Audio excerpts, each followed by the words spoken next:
আমি অর্পিতা আজ আবার চলে এসেছি এই সপ্তাহের নতুন গল্প নিয়ে। এলোমেলো গল্পের চ্যানেলে আমার নতুন ও পুরনো বন্ধুদের জানাই অনেক স্বাগত। আশা করি তোমরা সকলেই ভালো আছো।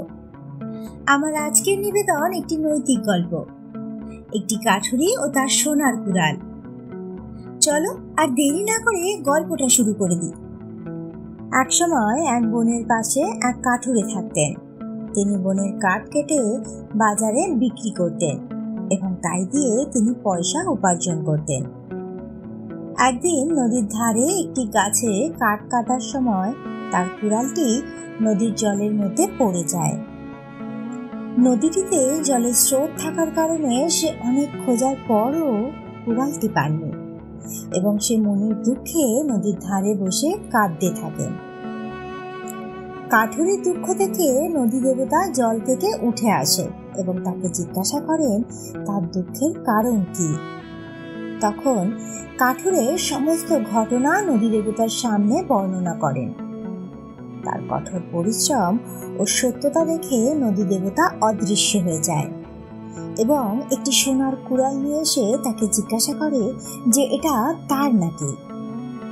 কাঠুরি বলে, না, এটা তার কুড়াল না। নদী দেবতা আবারও অদৃশ্য হয়ে যায় এবং একটি রূপার কুড়াল নিয়ে আসে। কাঠুরি আবারও বলে যে এটি তার কুড়াল নয়।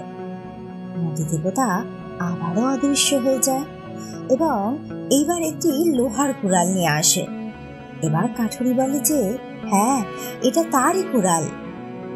কাঠুরের এই সত্যতা দেখে নদী দেবতা মুগ্ধ হয়ে তাকে সোনা ও রূপা দুটি কুড়ালই উপহার দেয়।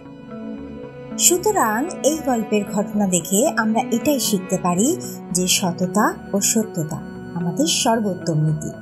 বন্ধুরা, আমাদের দৈনন্দিন জীবনে মনে হতে পারে যে মিথ্যের আশ্রয় নিয়ে আমরা অতি সহজেই যে কোনো কঠিন পরিস্থিতিকে জয় করে লাভবান হতে পারি, কিন্তু আসল জয় তো সত্যের মুখোমুখি হলে তবেই পাওয়া যায়, যেটা আমাদের সারা জীবনের অর্জন।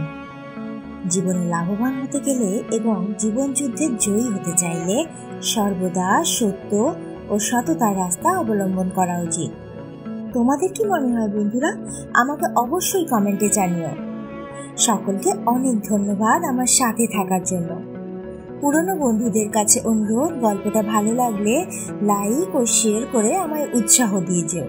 আর নতুন বন্ধুদের কাছে অনুরোধ, গল্পটা ভালো লাগলে অবশ্যই চ্যানেলটা সাবস্ক্রাইব করে লাইক দিয়ে যেও। সকলে ভালো থেকো। আবার আসবো নতুন গল্প নিয়ে।